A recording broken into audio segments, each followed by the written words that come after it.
they... So then it's okay for us to reinforce it on a video? No, they have sex before marriage. They're doing that stuff, yeah, regardless of what these videos are doing. These videos are whack, but I wouldn't give them the credit and say that they're the cause of it, because they ain't got that sort of power. No, obviously there's not one cause, but you don't think they contribute to the problem at all? At the end of the day, if they do, yeah, then people that are getting influenced by them are sad, and they've got, like their parents have got parental problems, and they need to train their kids. So you think parents shouldn't let their kids watch these videos then? I mean, at the end of the day, do you get influenced by next man doing this and that? Do you think pop culture doesn't play a part in who you are? This ain't no culture, but that'd be music. But you don't think this is culture? Listen, yeah, you know, this music, in this UK music here, we ain't no big time people. This is small time, man. It's all wannabe stuff. All the mans in the videos are wannabes, so why would some little kid try and follow a wannabe? Do you think a little kid knows the difference between a wannabe and something that's actually real? Well, if they don't, then I'm worried about the kids, you know what I'm trying to say. That's what you're trying to say. You know what a kid is? A kid is just forming their identity. Where they get these messages from is media, parents, school, what they see on TV. I think these kids are influenced by people like Usher and all that, and what's his name? That next man, something Brown, Chris Brown.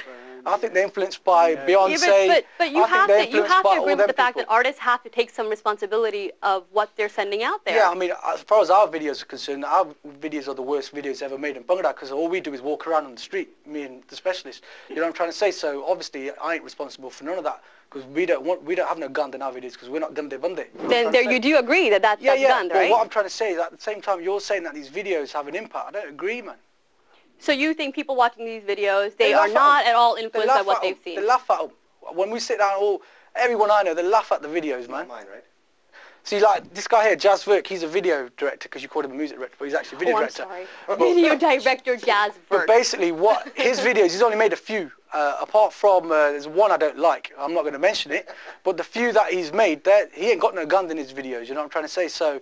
like, I'm on the same page as you about having some integrity, right, in our community. You know the impression you're saying? Well, people do get impressions. I know that many people cut their hair like Jazzy B, and many people wear the Bubuman hair. Remember when the Bubuman hair came out? So people do that, but that's positive. You know, like a role model kind of. I work with role models. But that's what I'm saying. True School is saying that, you know, it's shifting responsibility. Look, I'm putting this video out there, but I am not responsible about how it's. Okay, I say that. But you know what? I'm not saying I. I'm about them. Okay. So you're saying other artists. If there are good videos out there, you know, you could mention the good ones. They do a good job. The other ones is fodder, and they fill space, right? And they're just there to make the kid and his fans feel good about themselves. But they're really not trying. They're not really trying that hard. It is kind of a joke. These videos are all cheap and nasty, right? There's a few Bundy that are spending a proper dollar on them, and like, their videos are all right. But on the whole, it's all amateur anyway. So. But you said that these videos are gunned. They portray things that are just, and you wouldn't do that. There's only a few good ones there, like, you know, Sundar Sundar, he's got some nice videos, clean videos, and I'm like struggling to think of who else. Well, let's just get Dina's experience in music videos. What has your experience been with being featured in these videos? Well, I've only done 4 videos. All the videos I've done, they've been well-known artists. Like I've done Miss Pooja's video, I've done 2 of Just Army's, one in India and one in UK. Mm-hmm. I think you do have to be careful when you're going to a shoot, and you have to know what the theme is and what's going to be happening. Because, for example, I was booked for a shoot one time, and I rang up the artist and the director, and I said, "What's the theme of the shoot?" They said, "Don't worry, everything's decent, fully clothed, you know, nothing that's going to be seen as disrespectful." But when I got there, the clothes that I had to choose from, they were like mini skirts. They wanted me to stand near a bar and hold a drink. So I said, "No, I'm not doing that." But I think younger girls that's just getting into the industry that wants fame a lot, they will be pressured into it, and they'll end up doing something like that. So I think... You think it's the people, once again, person that's directing the video, they're misleading the girls that are showing up to shoot? Sometimes, yeah. I think it's the music producers who I think it's them, to be honest. And I think if they say they ain't, I think they're liars. I think they're the ones who want these videos. But that's what's going on. A lot of shifting blame is going on. Yeah, it's not me, it's them, it's not them, listen, it's them. I'm a music producer. I found the answer. I think that they want to they just want to get in the video, give it large, and get some nice girls in there and try and get the phone number afterwards. I think that's all it's all about, really. Talk about shifting blame. The people that are paying for the video, they call a lot of the shots. So if the director or the production company don't have the integrity or the balls to say, no, we got to do this for our culture community, money talks. And usually the money comes from, like you're saying, where? from the music producers. Like they're the ones who are paying. Dina, for have this. you done videos where you were not comfortable with either wearing what they had decided that you were going to wear or doing something that you weren't quite comfortable with? Well, I've been to one video and one shoot, and when I've got there, the clothes that they told me that I've had to pick from, I didn't like. They were too short. Luckily, because I've been to shoots before, I took my own clothes with me, so I worn something that I was comfortable wearing.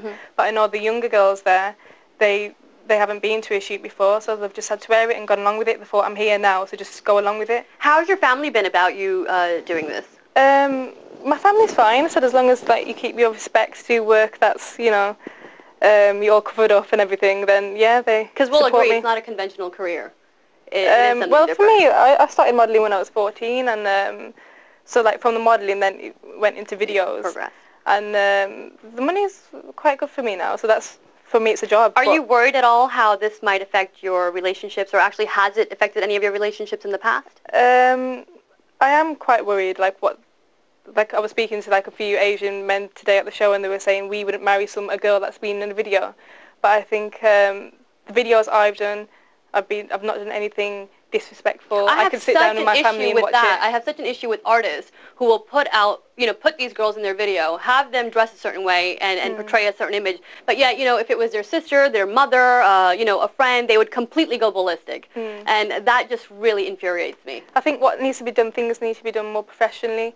Like I said, the new girls that's trying to get into the industry, if they're being asked to do a shoot, they need to be sent out a script like English videos would do, and like know what they're going to. Well, we know that we have a long way to go. It's not hard for someone just to write a script and say, you know, if you come to the shoot, this is what's going to happen, this is what's going to be done. Not just say, come up on the day and just see how it goes. You know, throw them near a bar, give him a drink to hold in your hand and say, dance around a car. That's yeah, but you see that with the girls in the videos that are doing that, they look like they're having a good time. So it's not like they're really forced into it too hard. I think many of the girls that's gone to the shoot, they've been told something different before they get there. That's my experience anyway. You know this word, the Bhangra industry. There is no Bhangra industry.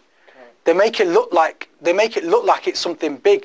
They make it look like to these little girls who want to be in videos, you're going to be a star. You know you ain't. It's just it's a cheap and nasty industry, so you shouldn't be getting fooled thinking it's some big thing and you're going to be some famous star. What advice would you give to a girl that's watching us now that might be considering this? I'd say, look man, this? don't get fooled for trying to go into these Bhangra videos unless you're going to do something clean like them other girls that were on earlier. I don't know about your videos, but like the other girls, it's like, you know, a bit of Gardez fine, but you ain't going to be no big time model thing out of this anyway.